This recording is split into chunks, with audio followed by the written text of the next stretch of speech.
3, 2, 1.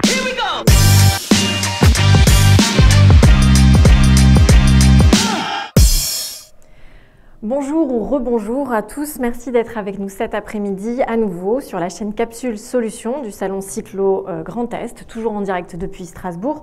Avant de commencer, je vous redonne le principe du live pour vous derrière votre écran. Si vous souhaitez rebondir sur ce que présentent nos intervenants ou alors leur laisser des questions, demander des informations complémentaires, n'hésitez pas. Vous vous rendez sur notre chat www.cyclo.fr, rubrique live. En quelques instants, vous pouvez créer un compte, puis déposer vos questions et l'équipe se chargera de les transmettre à nos intervenants pour qu'ils puissent vous répondre ultérieurement. Nous sommes avec Stéphane Bellet. Bonjour Stéphane. Bonjour. Merci d'être avec nous en direct depuis Marseille pour cette capsule solution. Alors vous êtes responsable commercial chez Somei qui propose des services pour la gestion de l'eau, des logiciels de gestion. Avant de développer ces services que vous proposez, vous allez nous en parler plus longuement. Est-ce que vous pouvez déjà, puisque ça va être l'objet de notre discussion du jour, nous parler du cadre de la relation qui existe aujourd'hui entre les abonnés et les exploitants de l'eau ? Oui, tout à fait. Alors, si je voulais être un peu provocateur, je dirais qu'il est difficile de parler de ce cadre de relation parce qu'en fait, je pourrais dire qu'il n'y a quasiment pas de relation aujourd'hui entre les abonnés et les fournisseurs de l'eau. Mais bon, ça, c'est être un peu provocateur mais si on regarde d'un peu plus près, en fait, on va se rendre compte que la relation, elle est assez paradoxale parce que si on regarde du point de vue de l'abonné, on se rend compte qu'un abonné, en fait, il a une relation assez paradoxale avec son fournisseur d'eau parce qu'à la fois, il s'en occupe assez peu. En moyenne, c'est 9 minutes par an où il s'occupe de cette problématique.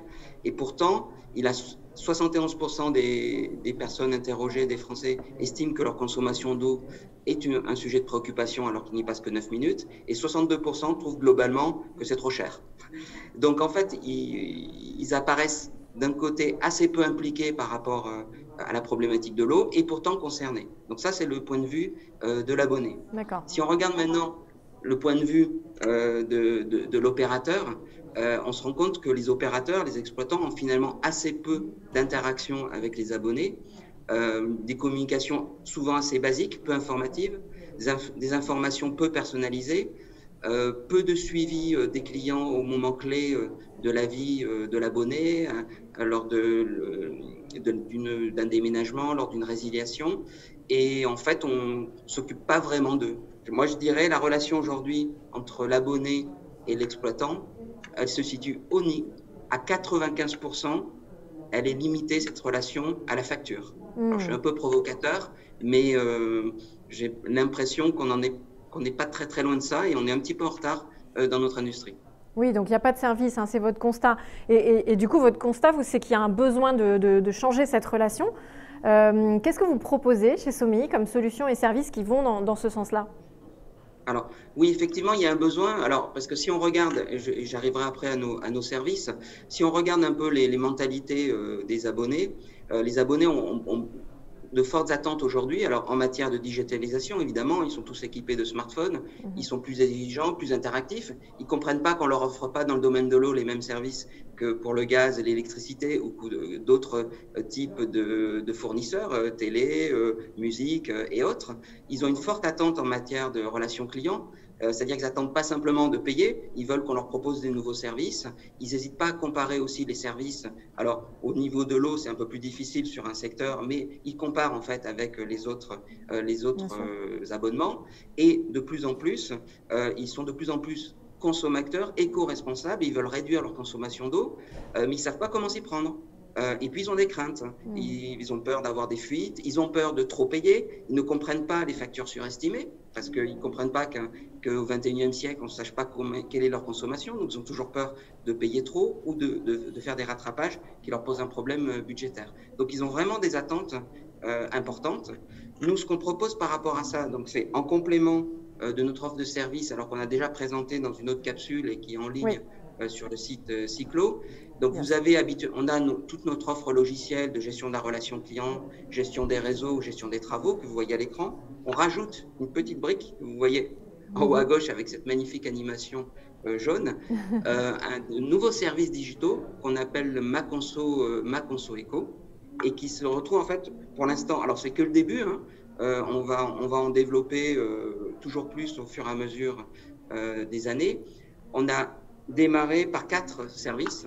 Alors le premier, c'est ce qu'on appelle mon bilan conso. Donc c'est donner la possibilité à l'abonné de comparer sa consommation par rapport à un foyer comparable, et ça va lui donner des conseils d'économie d'eau en se comparant avec un foyer comparable de sa région.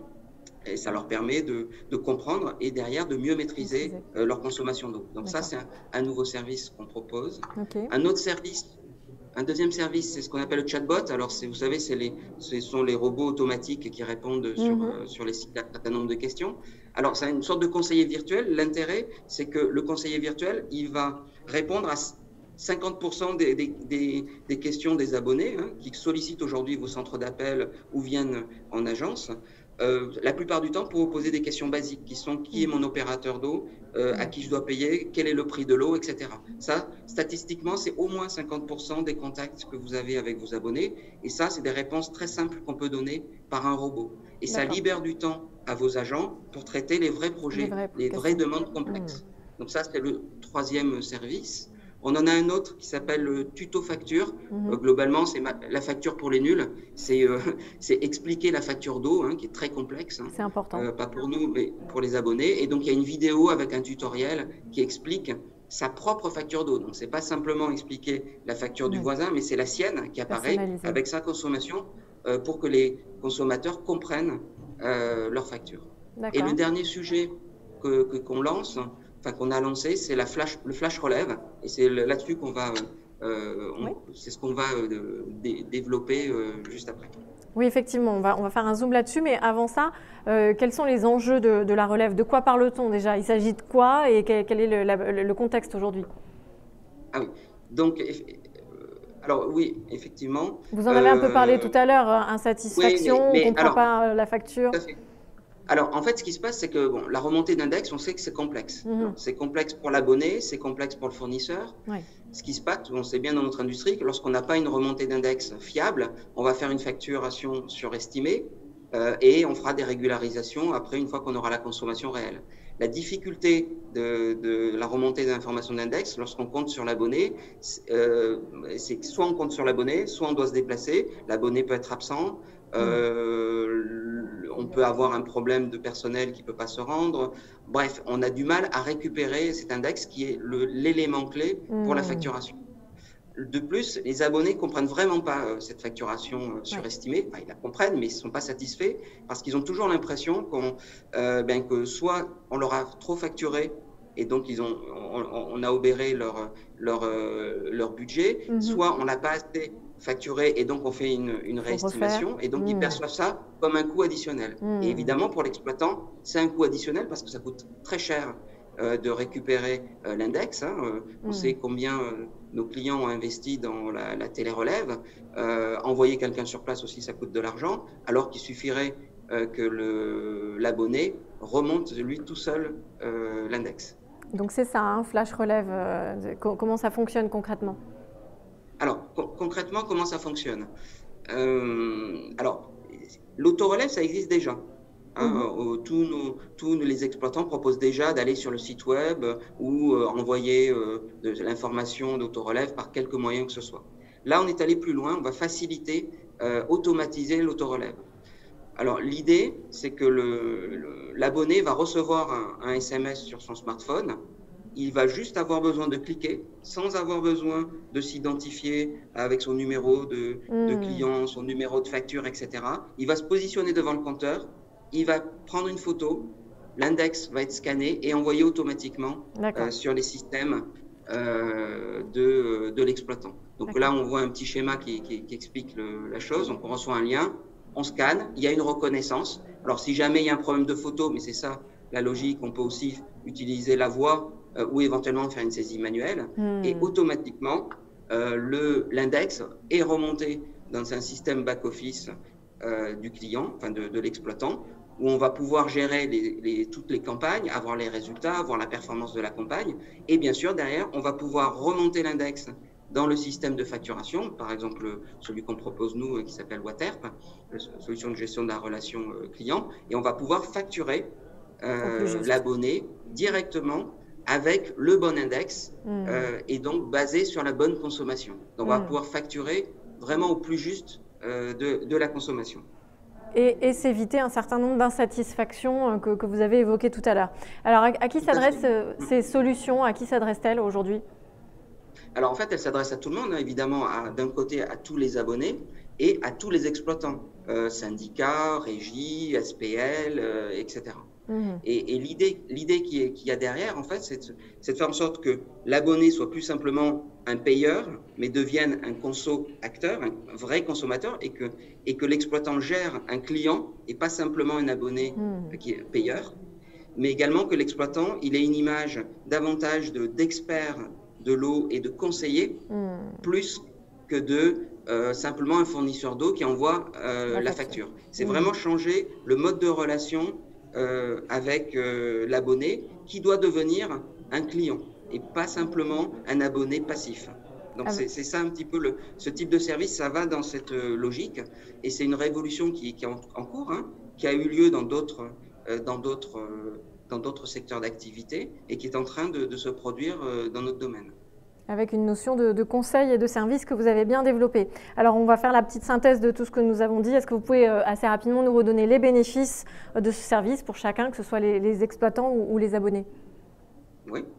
Alors, pour le fournisseur d'eau, donc on l'a vu, le premier point, c'est une réduction des coûts opérationnels, hein, puisque là, ce n'est pas l'exploitant qui fait la relève, c'est l'abonné, donc évidemment, ça coûte moins cher.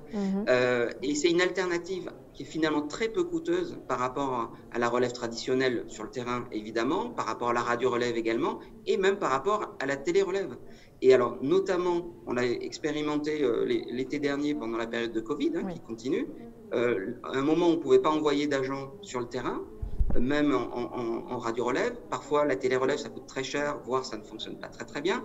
Et bien, c'est une bonne alternative et bien moins chère que la relève habituelle. Deuxièmement, évidemment, ça améliore la fiabilité des relevés d'index.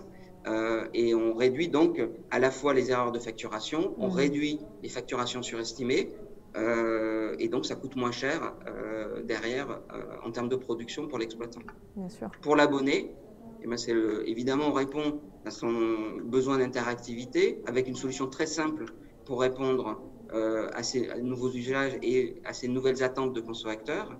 Et on augmente sa satisfaction en évitant les factures estimées et en ayant une facture qui est au plus juste de sa consommation réelle.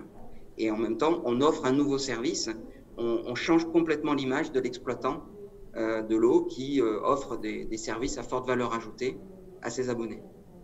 D'accord, merci. Effectivement, comme vous nous le présentez, ça nous paraît très simple avec des vrais bénéfices réels pour notamment les abonnés. Merci beaucoup Stéphane Bellé pour cette présentation. J'en profite pour rappeler, comme vous l'avez dit, qu'il existe une capsule cyclo déjà sur notre site internet que nous avons réalisée ensemble à Bordeaux au mois d'avril dernier. Vous pouvez bien évidemment la revoir. Il y a d'autres services qui sont présentés. Donc www.cyclo.fr, rubrique replay. Merci encore Stéphane Bellé et les capsules de Strasbourg d'ailleurs seront visibles dès la fin de l'événement. À bientôt et merci d'avoir participé à cette capsule. Merci à vous et je reste disponible sur le chat pour aller plus loin et répondre à vos questions. On vous transmet les questions sans faute. Au revoir.